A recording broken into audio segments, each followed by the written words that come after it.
હું તમને એક એવી વાત કે કદાચ પૂછવા માંગુ છું કે કદાચ હું આપણે રોજ વિચારતા પણ નથી. તમને શું લાગે છે જીવનમાં સૌથી મોટું જોખમ શું છે?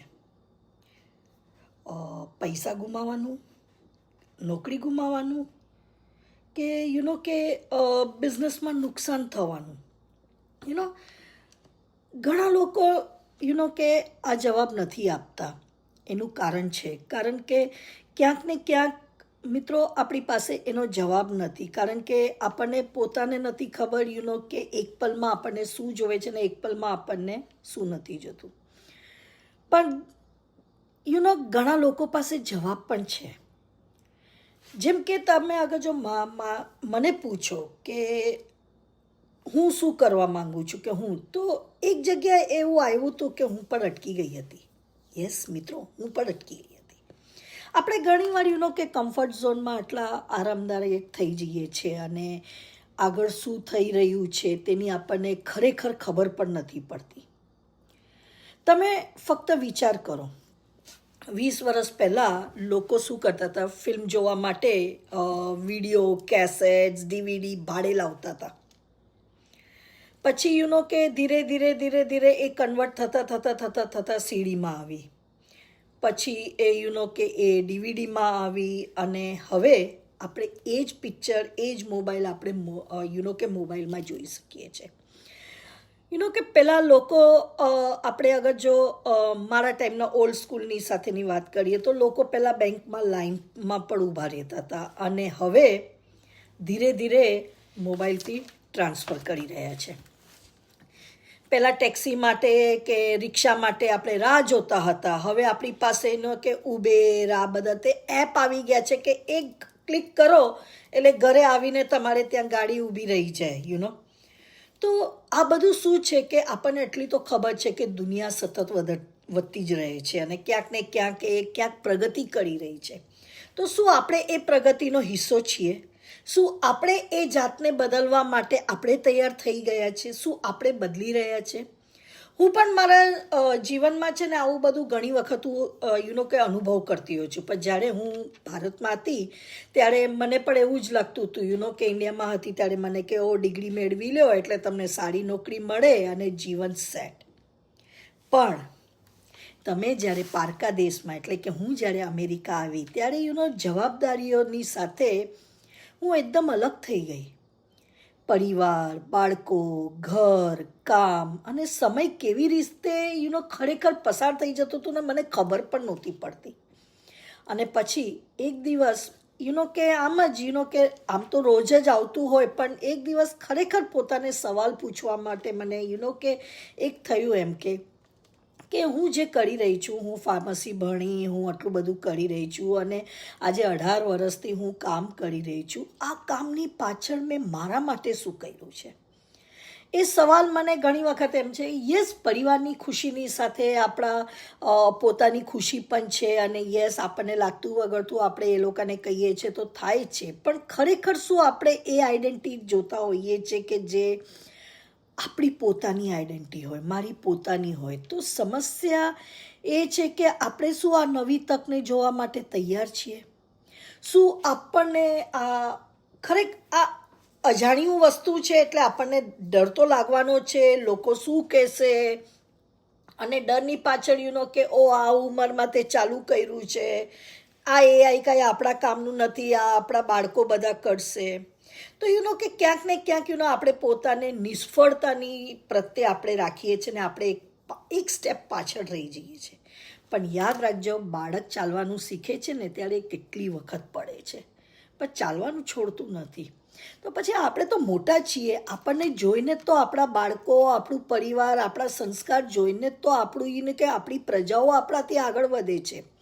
તો જો અગર આપણે જ આપણી આઈડેન્ટિટી માટે કે મોટિવેશન માટે કે વિલ પાવર માટે આપણે જ અગર કામ નહીં કરશું તો આ લોકોના ઉપર શું કે એક અસર પડશે. યસ, અહીંયા હું માઇન્ડસેટની પણ વાત કરી રહી છું ખરેખર. કારણ કે સફળતા પહેલાં આપણા મનમાં થાય છે, વાસ્તવિક જીવનમાં.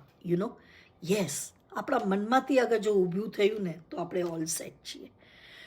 નવું શીખવાનું, યસ, આપણે કંઈ શીખીને તો નથી આવ્યા એટલે નવું શીખવું પડશે. આપણને કંઈ કોર્સ કરવાની જરૂર નથી, પણ એઆઈ છે, ડિજિટલનું યુગ છે, ધીમે ધીમે ધીમે કે આપણે પાછળ ના રહી જઈએ એની સમસ્યા આપણને સુલઝાવવાની છે.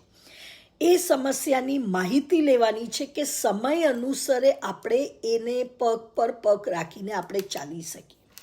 શીખવું, આગળ વધવું, બદલશે. આપણે આજકાલ કે હવે જો સ્ત્રીઓ છે, આપણે જમવામાં કંઈક ને કંઈક નવીનતા બનાવીએ છીએ. આજે જ એ જ ભીંડાનું શાક, એ જ તુરિયાનું શાક આપણે વેરાયટીઝમાં બનાવીએ છીએ. કેમ? કારણ કે આપણે કંઈક નવું શીખવા માટે અને કંઈક નવું બતાડવા માટે માંગતા હતા. હું પણ આવી એક નાનકડી એક્ટિવિટીમાં છું. તો જો આવી એક્ટિવિટીની સાથે હું પણ કંઈક એક્સ્ટ્રા ઓન કરી રહી છું. હું લર્ન, અર્ન, ગ્રોસ, એઆઈ બધું તમે એમ કહી શકો છો કે હવે આ ઉંમરમાં હું પણ પોતે એઆઈ બનવાની, એટલે હું પણ એક ડિજિટલ એન્ટરપ્રિન્યોર તરીકે છું. પહેલાં હું શું હતી? એક મોમ. પહેલાં હું શું હતી? એક વર્કિંગ વુમન, એક કે આપણે કામ કરતા, જવાબદારીઓ ઉપર, બોજા ઉપર રહેલા છે. પણ આજે હું પોતાને ગર્વ મહેસૂસ કરી રહી છું કે હું ક્યાંક ને ક્યાંક એક ડિજિટલની ઓનર છું અને હું એવા બિઝનેસની સાથે સંકળાયેલી છું કે જે બિઝનેસ મને પોતાના સમય પર અને ગમે ત્યારે કામ કરવાની પરવાનગી આપી રહ્યું છે. અને આ કામ કરવાની સાથે સાથે મને કમાણી પણ થાય છે.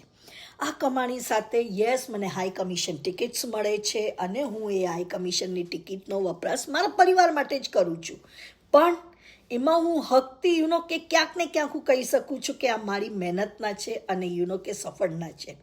અને એ એવું મહેનતના છે કે જે મને કંઈ જ નથી આવડતું અને હું ફ્યુચર જોઈને કે હું મારી જાતને કે રોબોટિક તો નથી સમજતી, પણ રોબોટિકના યુગમાં જવા માટેનું વિચાર કરવાના નાના નાના પગલાં ભરી રહી છું. હું એ નાના નાના પરિણામ લઈ રહી છું. અને સૌથી મહત્ત્વની આ વાત અહીંયા એ છે, તમારી ઉંમર, તમારું ભૂતકાળ, તમારો અનુભવ, આમાંથી કંઈ પણ વસ્તુ તમારો ભવિષ્ય નક્કી નથી કરતું. તમારો નિર્ણય જ તમારું આવતીકાલ જ બનાવશે અને એ જ આ વસ્તુનો ખરેખરનો નિર્ણય છે, ખરેખરની હકીકત છે, ખરેખરની આ કે એક રાઈટ ડાયરેક્શન છે કે રાઈટ આપણી કે માઇન્ડસેટ છે કે જે આપણે વિચારી રહ્યા છે કે આ ઉંમરમાં શું, આ ઉંમરમાં શું. અરે આ જ ઉંમરમાં તમારે કરીને બતાડવાનું છે, કારણ કે તમે તો એક્સપિરિયન્સ છો ઓલરેડી. તમને ખબર છે કે કમાણી કરવામાં કેટલી મહેનત પડે છે. તમને જ ખબર છે કે કે આપણે કેટલી બધી જિમ્મેદારીઓની સાથે આપણે એટલું બધું કામ કરી ચૂક્યા છે. તો આ તો કંઈ નથી, એક ચપટી વગાડતાનું કામ છે. ટ્રેનિંગ સાઇટ મળશે, ટેકનોલોજીનો પ્રોબ્લેમ છે, નો પ્રોબ્લેમ, લેંગ્વેજ બેરિયર છે, માતૃભાષા આપણી મહાન ભાષા છે, યુઝ કરો એને.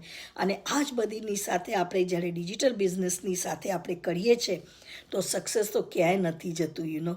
સક્સેસ આપણું ચરણ ચૂમી રહ્યું છે. તો તમે કેવી રીતે કરશો? હું જેવી રીતે અર્ન કરી રહી છું, આરામથી બેસીને પીસફુલી મને મારા સમય પર હું કામ કરવાની પરવાનગીની સાથે, એની સાથે હું ઘર, બહાર, રસોડું, કે ગ્રોસરી, આ તે બધા એક્સ્ટ્રા કામ બધા જ કરતા હોય છે. પણ પ્લાન એની સાથે પ્લાન બી વિચાર કરવું એ ખરેખરનું એક મોટો વિષય છે. કારણ કે આજે નોકરી છે, કાલે નોકરી હશે કે નહીં એની આપણને જેમ આપણા જીવનની નથી ખબર, તેમ આપણને આગળના ભવિષ્યની પણ નથી ખબર. તો આપણને પ્લાન બી શેની માટે સ્ટાર્ટ કરવાનું કે જેનાથી અગર પ્લાન એમાં કંઈક પણ પ્રોબ્લેમ આવે તો પ્લાન બી આપણો સારું રહે અને એનાથી આપણી ઇન્કમ કાયમની ચાલુ રહે. અને આ એવા ટાઈપનું બિઝનેસ છે કે જે આપણને લાઈફ લોંગ સુધી, આને કોઈ પણ લે ઓફ નથી, આને કોઈ પણ સ્ટોપ અપ નથી, અને કોઈ પણ કે ક્યાંય પણ ના કરવાની પરવાનગી નથી. અહીંયા આગળ બધી જગ્યાએ હા જ છે. સો સિસ્ટમની સાથે કેવી રીતે કનેક્ટ કરવાનું છે, કેવી રીતે લીગલ ફોર્મેલિટીઝની સાથે પ્રૂફ કરવાનું છે, આ તે બધી જ વસ્તુ અમે જણાવી શકીએ છીએ. તમારે ફક્ત એટલું જ કરવાનું છે, www.diptinandu.com જવાનું છે. અને ના મળે તો તમે મારા મેસેજમાં નીચે કમેન્ટમાં તમે જોઈ લેશો, તમે ડિસ્ક્રિપ્શનમાં પણ જોઈ લેશો કે તમને કેવી રીતે આ બધી ડિસ્ક્રિપ્શનની સાથે મારા વેબસાઇટ પર જઈને તમે નામ અને ઈમેલ એડ્રેસ લખીને ફ્રી વેબિનાર મેળવો અને પછી આપણે વાત કરશું. So thank you, by.